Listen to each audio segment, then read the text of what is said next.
And it's time for a change!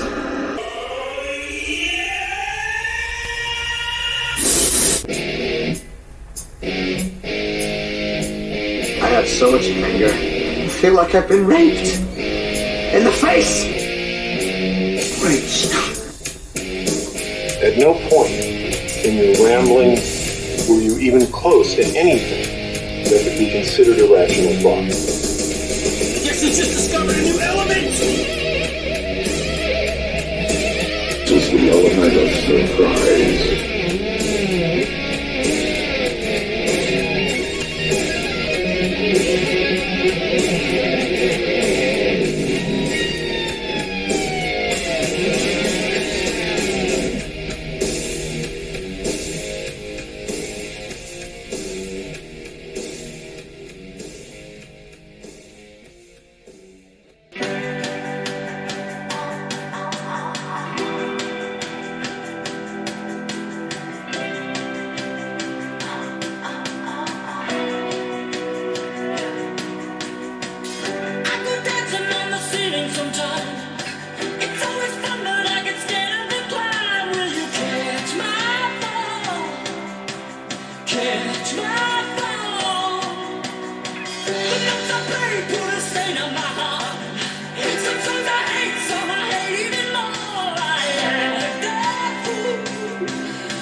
Welcome to the element of surprise.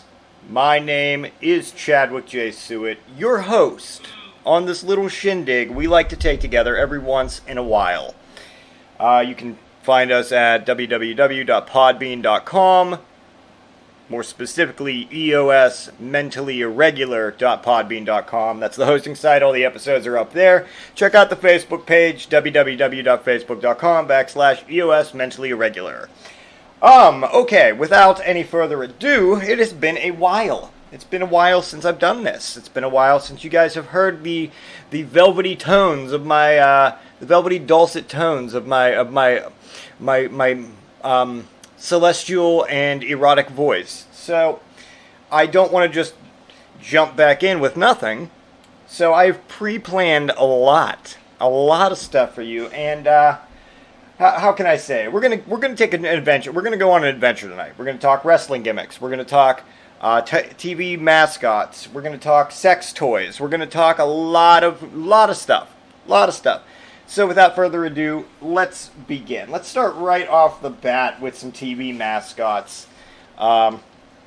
Because I'm nothing if not the type of guy that can, see something and instead of just taking it at face value, I have to dissect it. I've got to dissect it, I've got to tear it apart and expose its little hidden insanities.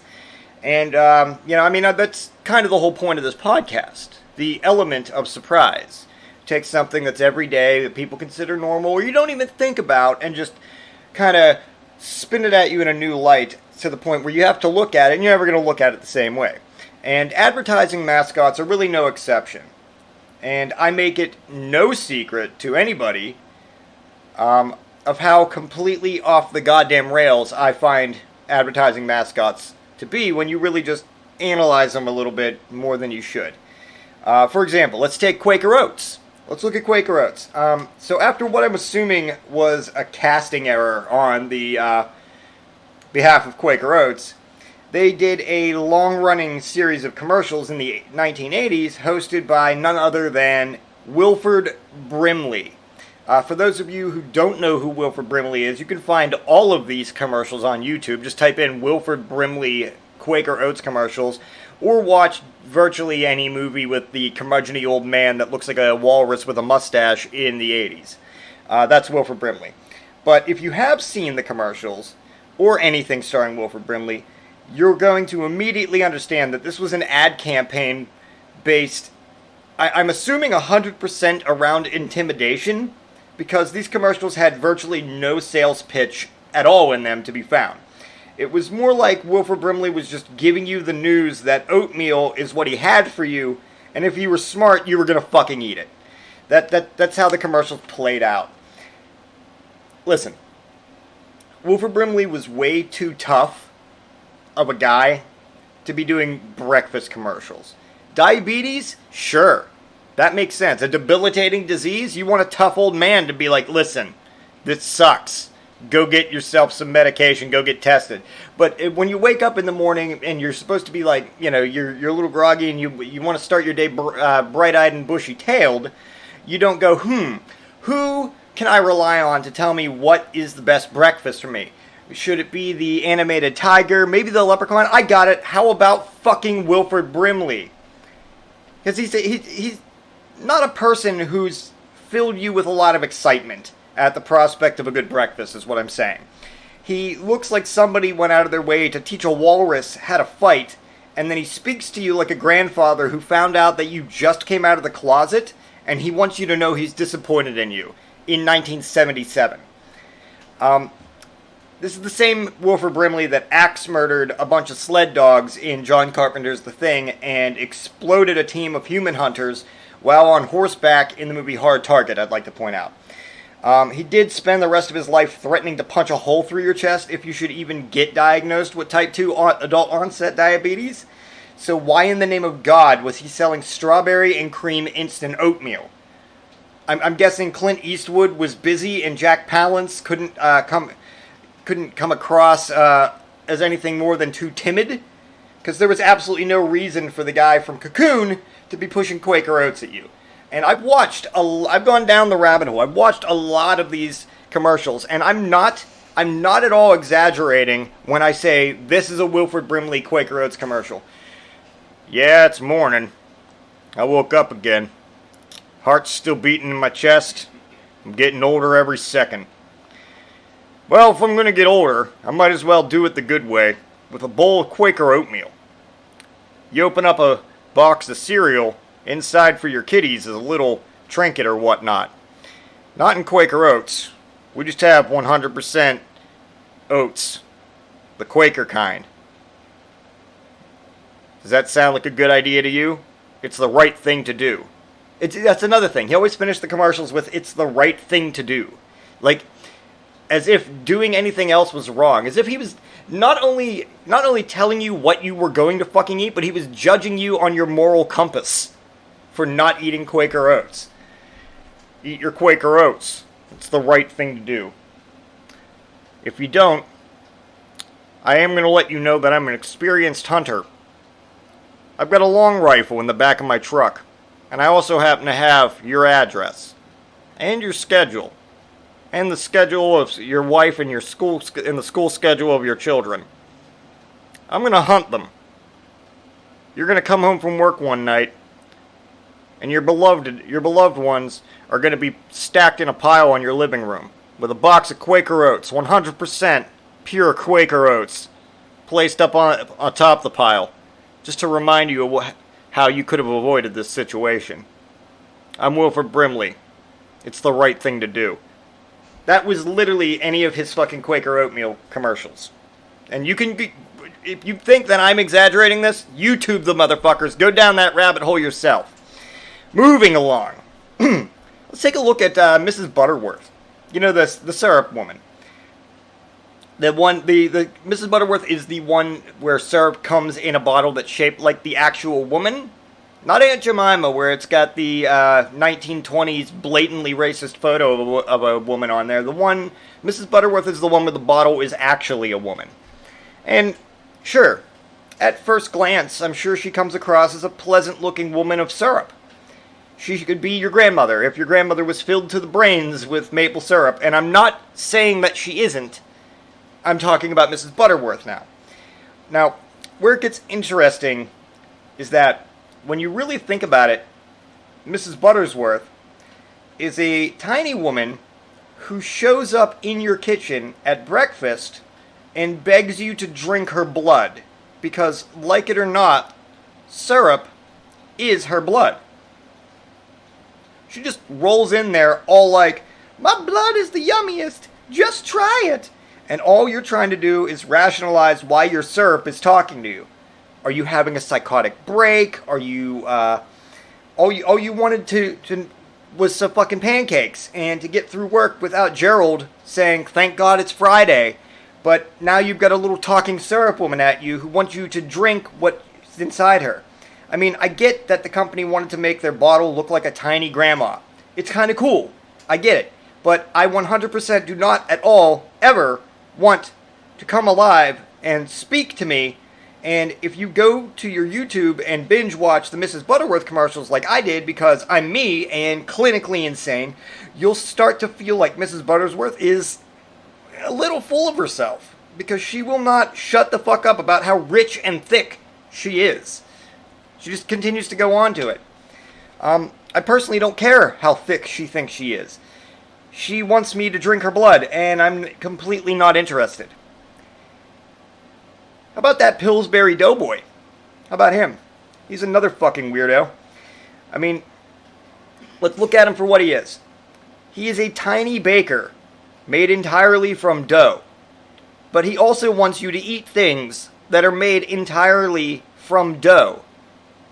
He's basically the weird Sweeney Todd of his own universe, who wants us to eat his race of dough people.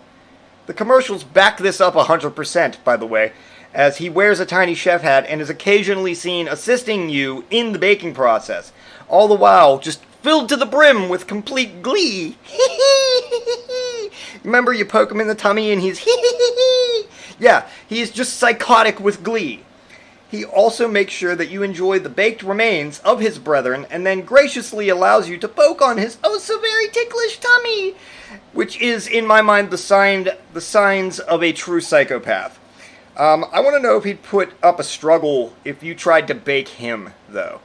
Like, he's completely on board when you want to make cinnamon buns out of, somebody he used to live next to.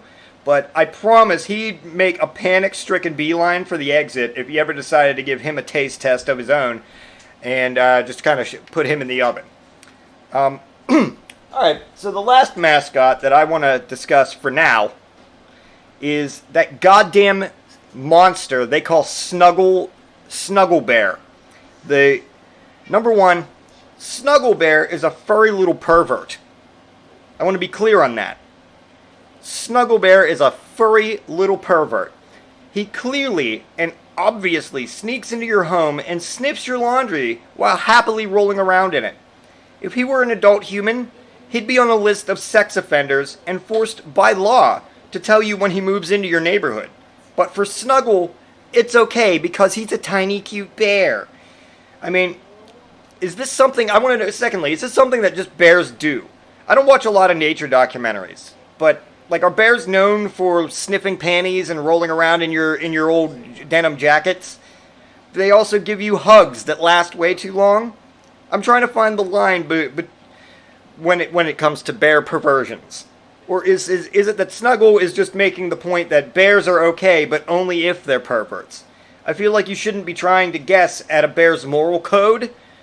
There isn't a good and bad for bears. There are just bears, and you shouldn't let them into your house. I don't care how fresh your laundry is, and I'm truly skeptical about how much it really wants to smell your clothes. It's way more likely to trash the place and eat your family.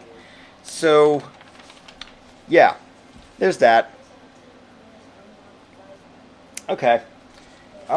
Moving on. Let's get to some pro wrestling gimmicks.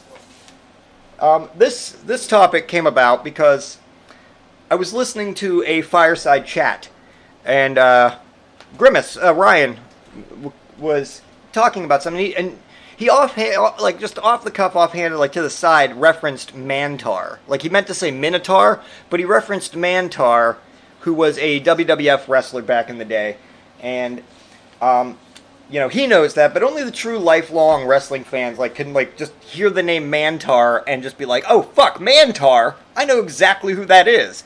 And it got me thinking, I'm like, why that really isn't that, it's not a good thing.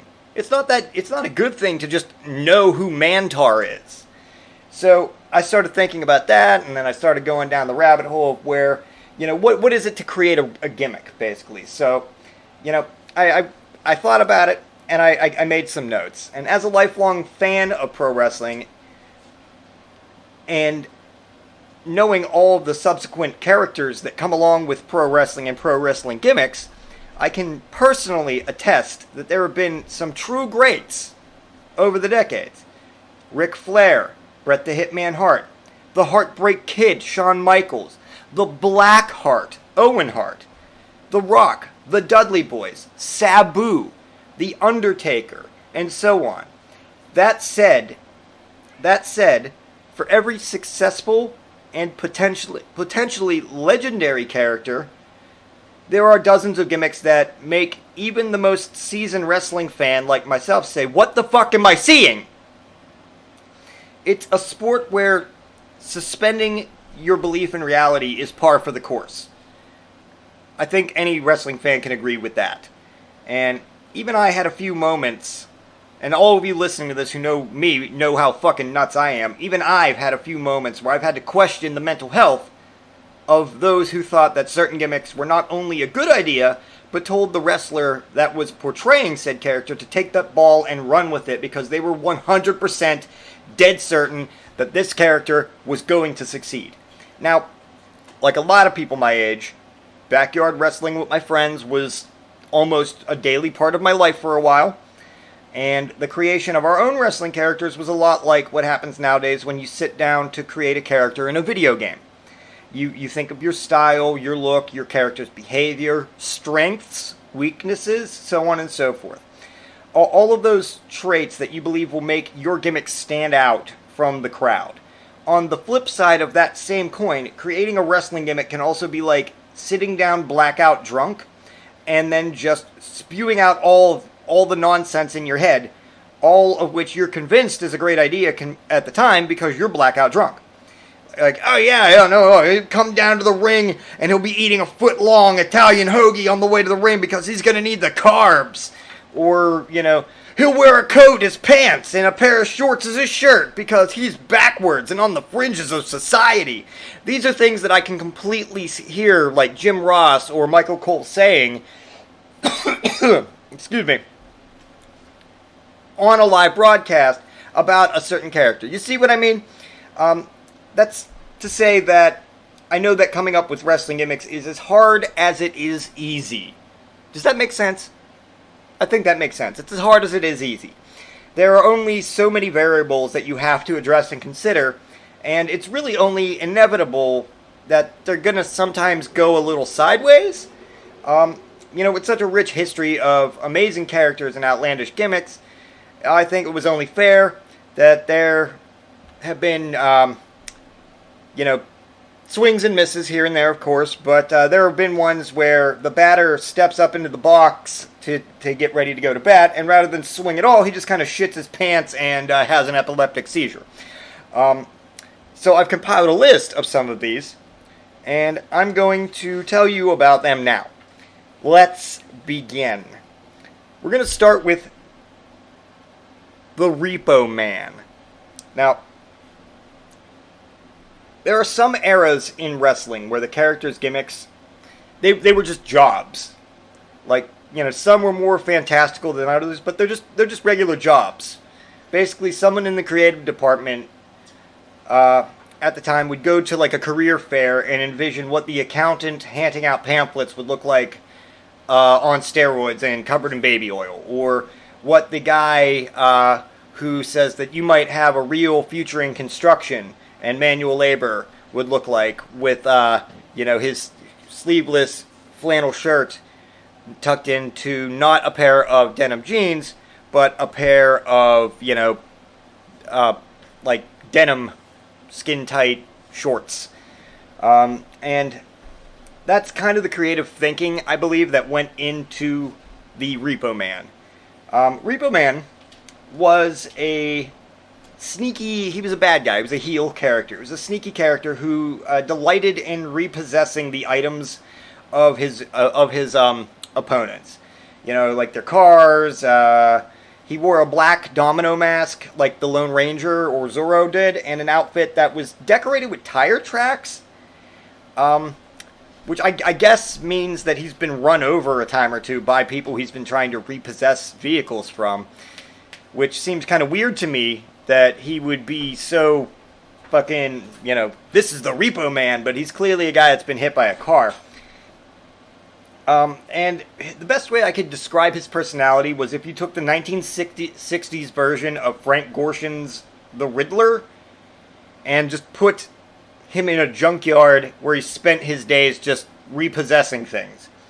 And he always carried a large tow rope with him, which he would tie his opponents up with after defeating them. More on that rope. We were always told that the rope was the same rope that he used to tow cars. Because I'm guessing apparently the Repo Man just went about, that's how he just went about his job. He just took the rope and he would just tie it around your bumper and just start dragging your car away barehanded. Which I'm assuming he did in full costume, complete with his domino mask. Like some sort of car thieving hamburglar.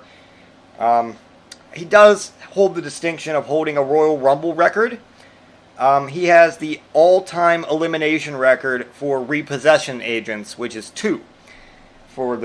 So there is that. Now, Mantar. Moving on to Mantar. Wrestling promotions used to really treat the viewer like idiots. I'm not saying they don't now, because they do. But there was a time where no gimmick was too far overboard, no matter how fucking absurd or supernatural they made it out to be. They always sold it like it was real. And there was no better example in my mind of this than Mantar, who was pitched as a half-man, half buffalo, and I'm assuming they discovered him fresh from a divorce, passed out in a urinal at Buffalo Wild Wings. The Mantar character was basically that of a Minotaur who charged at, trampled, and then mooed at his opponents. And they were just like, let's roll with it. Let's just assume that Mantar is real. So that's what we're going to do right now. We're going to assume, let's say Mantar. Let's say exactly that. Mantar, a half-man, half-buffalo pro wrestler, was real. That was the real story behind him in real life. How is his best use in life pro wrestling? Here we have this hulking man-beast that they could send off to wars or work as a bouncer somewhere. He's supposed to be an actual fucking Minotaur, so literally anything but getting kicked in the nuts a few times by Randy Savage would be a better use of his supernatural skills. He's a fucking Minotaur. It's like if The Undertaker is really out there with powers of coming back from the dead and turning lights out with his mind. You know, you'd imagine he'd have a lot more career choices than professional wrestler. Most likely, he and Mantar would be studied by some government agency before being put to work for national security tasks. What I'm saying here is that, you know, Mantar, while a bad wrestling gimmick, is something that, in the world, we absolutely need roaming around every single national treasure, just waiting for someone to slip up and try to take it. Battle Cat. Listen to me. I do not care how big the dude in the wrestling ring is.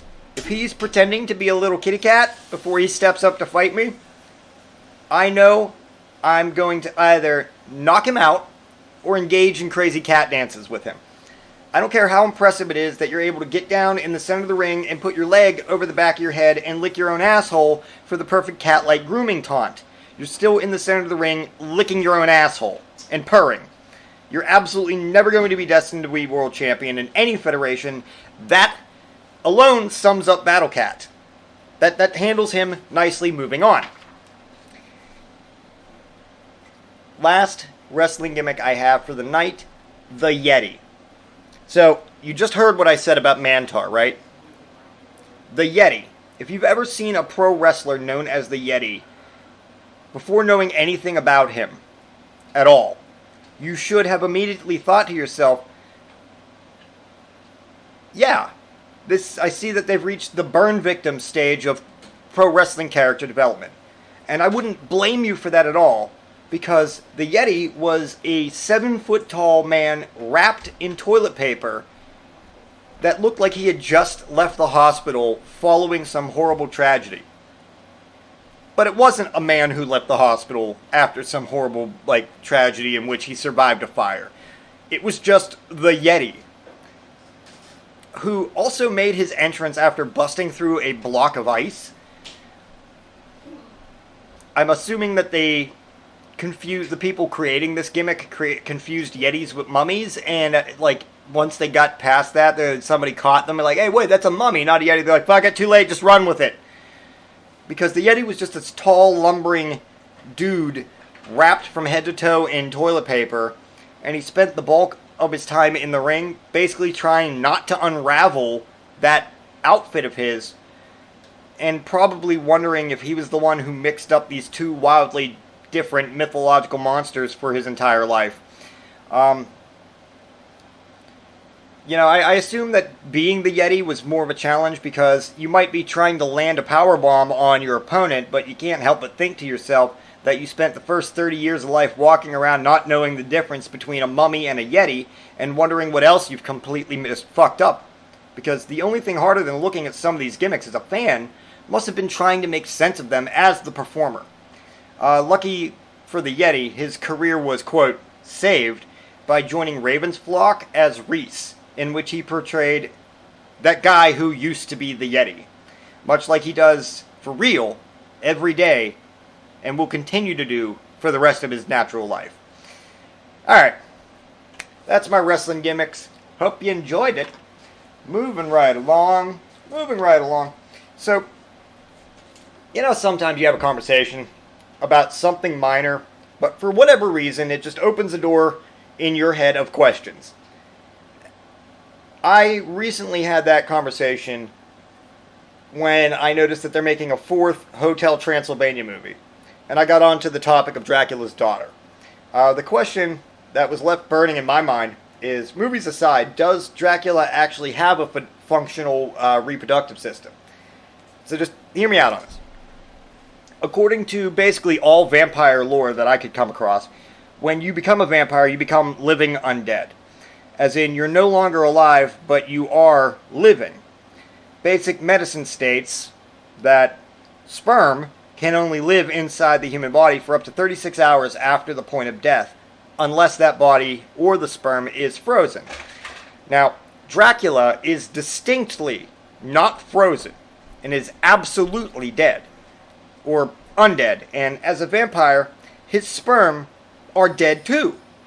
He can only create new vampires, but they're not his children, they're just other vampires. So, basically, Dracula likely can't even get an erection due to the natural lack of blood flow that would be necessary to maintain an erection. And that leads me to the next question. Could he even ejaculate? I don't know. Would he just ejaculate blood? Personally, I don't believe that Dracula could impregnate anybody on account of his being an undead vampire with dead, shriveled balls like Lou Ferrigno. But who am I to make that decision? Maybe I'm wrong, and Dracula is just a regular Joe with a blood disorder and an allergy to direct sunlight. Not for me to say, but I do know that I'm going to keep pursuing answers until I'm satisfied that the answer to this vampire cum conundrum is solved. Moving right on. So it's been a while since I did this, but I went down another rabbit hole, and I'm now of the personal belief that sex toys are not being designed by people for people. I'm more of the belief that they are being designed by aliens who have no fucking idea what human intercourse is like whatsoever. Some of the sex toys that I've stumbled upon have so little understanding of basic human anatomy that secret alien invasion is somehow the most rational explanation for their existence. My first example comes from the realm of male masturbation aids. Now, you may think that the limits to what men can safely put their dicks inside were discovered long ago, and thankfully I can assure you that those limits are flagrantly ignored here, if they were understood at all, by an item called the Noodle King. If you look at the Noodle King on the outside, it looks basically like the right size and color. It kind of looks like a second larger penis. So that asks the question, what kind of guy wouldn't want to stick their dick inside of something that looked like a second larger dick? Oh, that's right, all of them. But let's get back to the mind-bending horror. Notably, the nightmare world of tiny little penises strangling tentacle things hiding inside the King of the Longfellows, like the Garden of Poor Unfortunate Souls at Ursula's undersea lair. There's no earthly explanation why anyone would make this thing. This is clearly the work of extraterrestrials with some pretty brazen assumptions about human anatomy. So, that said, it's not unusual to assume that, generally, sex toys are intended to replicate very particular bits of human anatomy. You know the ones. I'm not going to say them. You know what they are. But what if you wanted a toy which replicated a bit more? Not too much more, mind you, but something that you could still fit into a suitcase. Something more like a bizarre half-person made entirely out of rubber that you can both mate with and also fit into a carry-on. Well, you're in luck, because there is one. It's called the Master Series Knees Up Nikki. Now, if you're the choosier sort of maniac that I fear you are, have no fear. because they absolutely offer a version where Nikki's knees are bent into a position that is physically impossible for any real human being unless you've just dislocated every joint in your body and can just rearrange your muscles and internal organs at will. If this Knees Up Nikki was the only one out there, I'd consider it a one-off. But there are more. There are more of these. Nikki isn't alone. There's also Sex Flesh Kyle, and it seems that whoever is creating these things isn't totally familiar with human anatomy at all, but is bone-chillingly acquainted with the depths of insanity and what it must have been like to imagine being Jeffrey Dahmer. Because Kyle and Jump Me Jerry, which is basically Jump Me Jerry is basically just a mangled body with no limbs. She's all splayed out, boobs on the side, a lopsided fucking half-ass, a full-on exorcist backwards head twist with her face frozen in a look of terror. That's a human thing that you can buy and put on the floor and go to town on, which leads me back to my aliens point, because this doesn't seem like the work of anybody who has ever seen another living person at all. Much more, it seems like the work of a serial killer who just loves to harm people in the most obscene ways. But if you're still not on board with this, I've got more. That's okay, I've got more. For example, how many times have you just been going about your day and asked yourself, you ever wanted to just fuck a formless pile of body parts? Well, I promise you that some space monster was clearly studying and mistranslated every thought in your head, as well as an anatomy textbook, when they created this goddamn homunculus, because it is a Swiss Army knife of human body parts put together without any goddamn rhyme or reason at all. And it's called the concubine. The best way I can guess is that it's attempting to combine breasts, a vagina, a penis, an ass, and a remote control into a compact lump the size of a couch pillow. If nothing else, it serves as a stark visual reminder that a jack of all trades is in fact a master of none, because it is the platypus of sex toys. But if you've still got some reservations, good listener, good friend, if you have reservations and are still thinking to yourself, yeah, but Chad, people are just fucked up, and I'd have to say you've got a point. But I have more examples, like the Real Touch. The Real Touch is a virtual reality sex toy that creates sensations that correlate to whatever the user is watching on screen. Basically, it's a sleeve, you put your dick inside of it, you plug it into your DVD device or your phone, and you just jam your dick in there, and it's basically a device that tricks you into jamming your dick inside of machinery gears. That sounds like your kind of jam. No, it's not my kind of jam. It's something that was either constructed by an intergalactic zoologist who's catastrophically confused Earth words for sex and violent castration, or someone who could not stop masturbating to Stephen King's fucking movie The Mangler. Because there's no other reason to create a portable fanged laundry press for your wiener. There's no reason for that. And lastly, if by this point you're still not convinced that the sex toy industry is being run by reptile creatures from the planet Zang and Jeff Bezos, our future alien overlords, constructed a masturbation aid that lays translucent eggs inside of your body when you use it.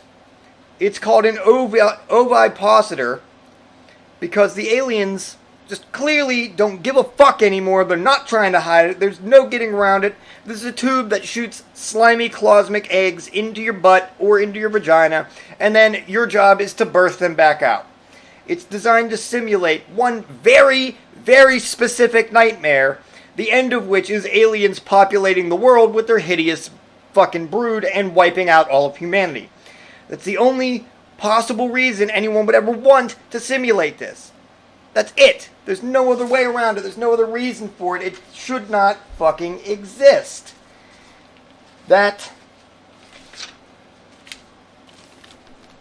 yeah. Fucking, oh, you know what I haven't done lately, hon? Hey, what's that, babe? I have not had gelatinous alien eggs fucking milked out of my butt. Oh, well, we could take care of that. Okay. By the way, instead of saying we could take care of that, you should have immediately had me reprimanded to a goddamn psych ward because I'm out of my fucking mind. So, moving right along here, what do you imagine, good listener, would be a day in the life of Goro from Mortal Kombat? Let me say this. You know Goro. Everybody in the world knows what Mortal Kombat is. It's a video game series that spawned everything imaginable marketing-wise. 2 fucking movies. Well, 2 sets of movies. One that was just decent, followed by awful, followed by what the fuck, followed by kind of decent, but how is it Mortal Kombat aside from the characters? But they do specifically state in all the games and in all the movies that the Mortal Kombat tournament takes place once a generation, or every 50 years.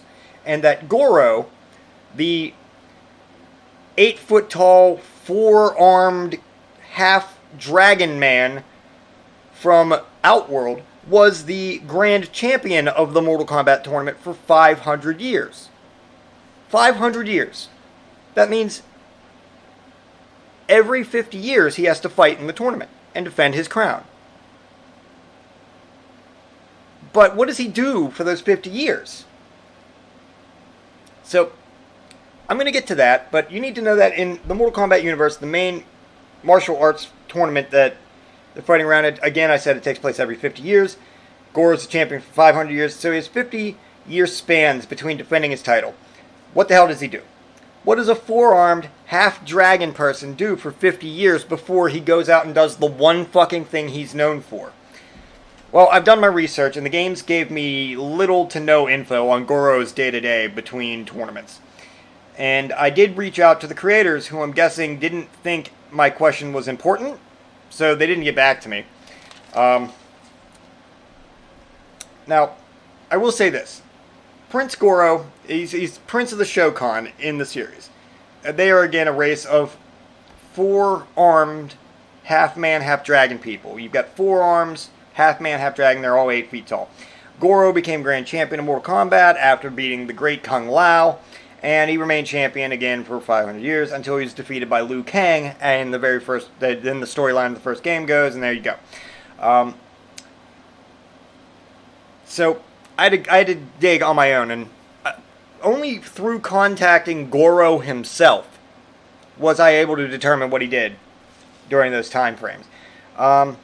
He had a lot of downtime, so he owned a small ranch-style home in Outworld where he lived with his on-again and off-again wife, Aubrey Goro, and their sons, Edwin and Bentley Goro.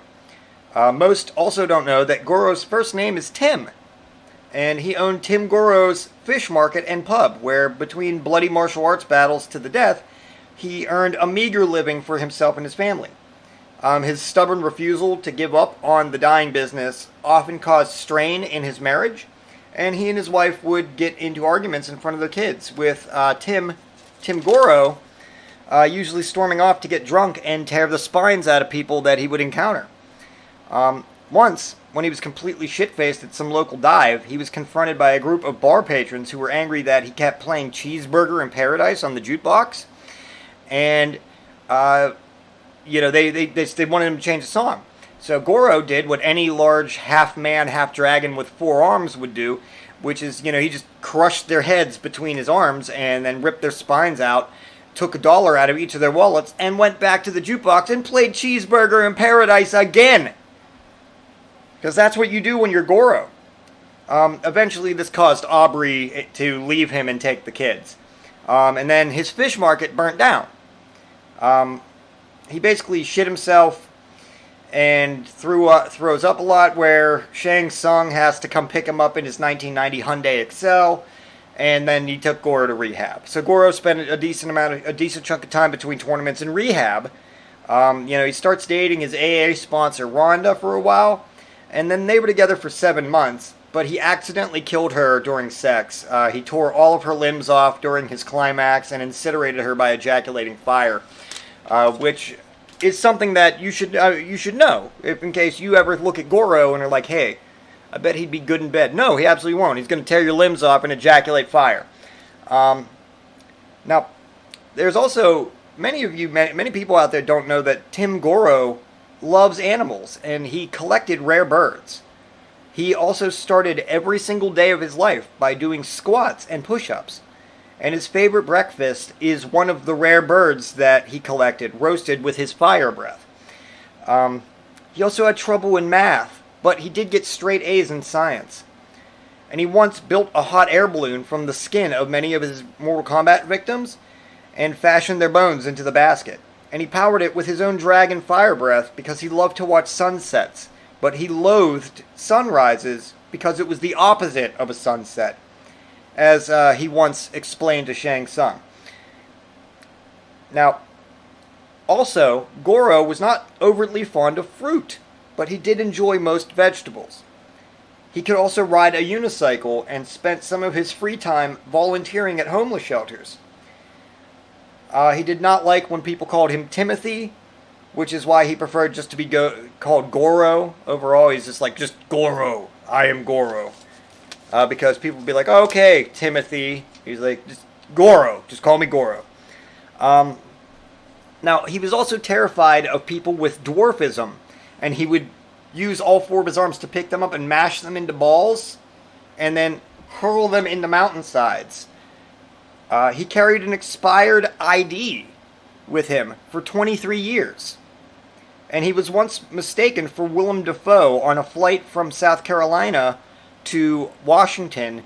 Despite having 4 arms and being a half-dragon, they thought he was Willem Dafoe. Which is also why he's currently on the no-fly list, and he has trouble pronouncing the word osteoporosis. So that's a little bit on the day-to-day of Goro for you, and as far as the osteoporosis thing comes, Goro, just lean into those vowels, buddy, you'll get it. Okay, so that was fun. I gotta do this more often than once every, 8 weeks. I hope you guys enjoyed it. If you did, great. If not, that's fine. I'm going to keep doing it anyway. And there are those of you out there who will keep listening. But if you're going to listen to anything besides this, check out a fireside chat on Libsyn.com, hosted by Ryan McCormick. Check out the Mascots comic book podcast, hosted by Ian, Paul, and Matt on Podomatic. Check out Case in Point, hosted by Justin Case on Audioboom. Check out We Hope This Finds You Well. Check out Lunch After Dark. And check out of the hotel early before the cleaning lady gets there. That said, thank you guys. I am going to try to make this a weekly thing from now on. Hang in there. Thank you for sticking with me. As always, I love you all. Keep listening. Keep supporting local podcasters. Keep listening to The Element of Surprise. Leave us a review. Tell your friends about it.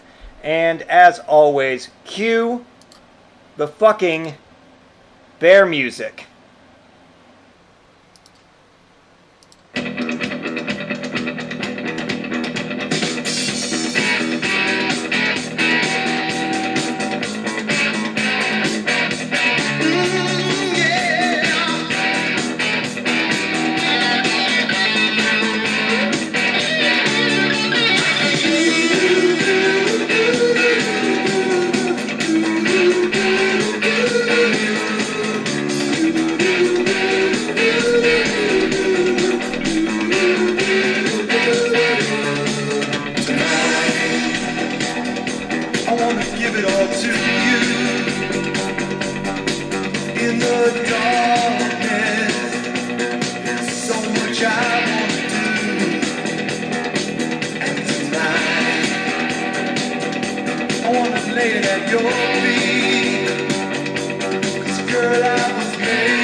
magic. There's something that drives me wild. And tonight, we're gonna make it all